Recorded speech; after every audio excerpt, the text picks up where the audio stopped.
Em Parafatologia, página 2, sexta linha.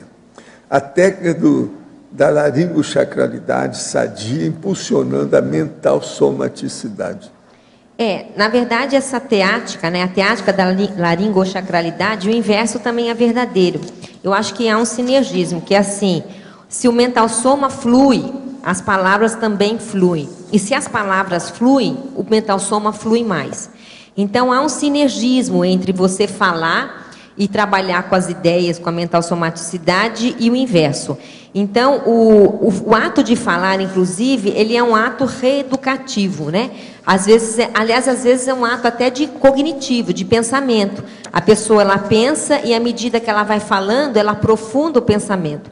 Então, é muito importante essa laringosacralidade sadia no sentido da mental somaticidade. Porque até certo ponto, o laringochakra, ele expressa o mental soma. Igual que a escrita também expressa o mental soma, o laringochakra também.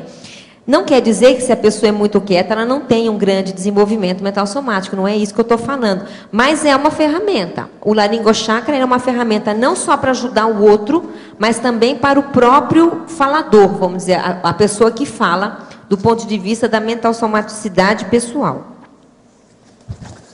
Agora, Principiologia, página 2, primeira linha. Poderia ampliar o princípio da escrita ser superior à fala, do ponto de vista da autorrevesamentologia? Porque a gente tem aquele velho ditado, né, que as palavras voam no vento.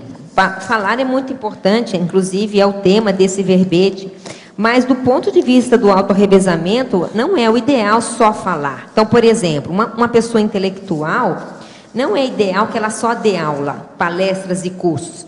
Por quê? Porque, do ponto de vista do autorrevezamento, isso não vai ajudar. O que vai ajudar é deixar uma obra escrita e que ela possa encontrar essa obra na próxima vida. Então, é por isso que a gente colocou aqui, para lembrar que a desinibição laringochakral, ela é muito importante, mas ela não pode ser única.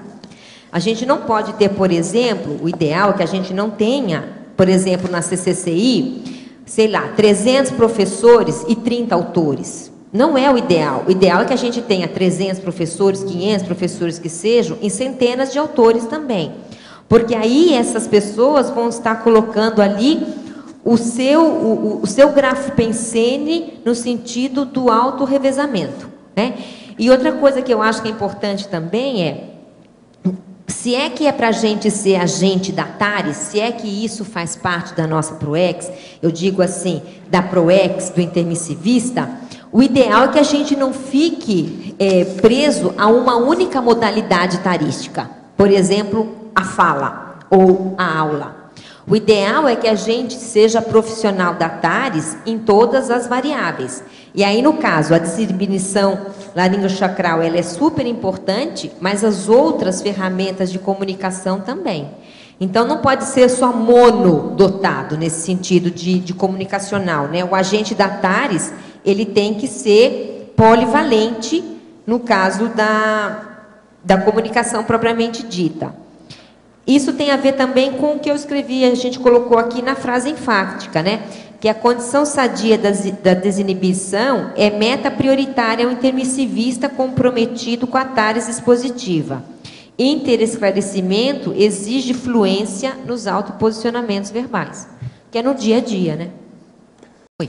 Mabel, com relação aqui à principiologia, na primeira linha tem ali o princípio da escrita ser superior à fala do ponto de vista da autorrevesamentologia. Claro, porque o livro ele vai ficar para as próximas vidas, né? Eu queria saber assim, o que você pode dizer da tua experiência, o quanto qualificou a tua fala, ou se você observou alguma coisa nesse nível, depois que você publicou o livro, depois da publicação? Eu acho que trabalhar com texto, há uma sinergia na fluência mental somática. Então, é assim, se você trabalha e escreve mais, obviamente, você está reeducando a sua retilinearidade pensênica. Por quê? Mais às vezes do que a fala. Por quê? Porque você tem que escrever um texto, um parágrafo, um discurso que seja claro, que seja lógico, que seja coerente, que seja encadeado e que tenha conteúdo. E isso não sai assim. Né? Quem tem muita facilidade de treino, ótimo, senta lá e escreve. Mas quem não tem, não. Por quê? Porque não tem retilinearidade pensênica ainda. Então, quanto mais, eu penso, Felipe, quanto mais a gente escreve, mais retilinearidade pensênica a gente tem. E isso mais ajuda na nossa fala também. Tem? Porque tudo é uma questão de você ir burilando os atributos mentais somáticos, os atributos cognitivos que vão se relacionar com a comunicação. Quanto mais a gente escreve também, eu vejo, acho que em todos os casos aqui, mais claro a pessoa pensa. Um texto que a gente às vezes eventualmente tem dificuldade na revisão é um texto obscuro do ponto de vista da clareza da ideia, porque a pessoa não burilou. Ela precisa burilar. Você acha que a gente pode falar assim, quem escreve bem, a tendência, em tese, fala bem? Se não tiver processo emocional, Porque também, quem escreve bem, mas tem um recalque, uma repressão emocional, pode ser que não consiga falar. Fale bem, mas não consegue falar. Se passasse o gargalo, falaria bem. Eu penso isso. Tem recurso para falar bem, mas às vezes tem um travão. É o que eu estou falando. E isso que eu vejo, que eu acho que é o mais sério. Né? A pessoa é uma bagagem, é um potencial. E cadê? Cadê a interação? Onde está você, consciência? A consciência está lá, mas cadê você? A consciência, sabe? Ela é corpo presente, mas ela não manifesta o que ela podia manifestar. Eu acho isso uma pena. Claro, gente, nada com exagero, né? Não estou dizendo o outro lado. Mas eu estou dizendo agora especificamente para as pessoas extremamente reprimidas, desse ponto de vista da interação, não é?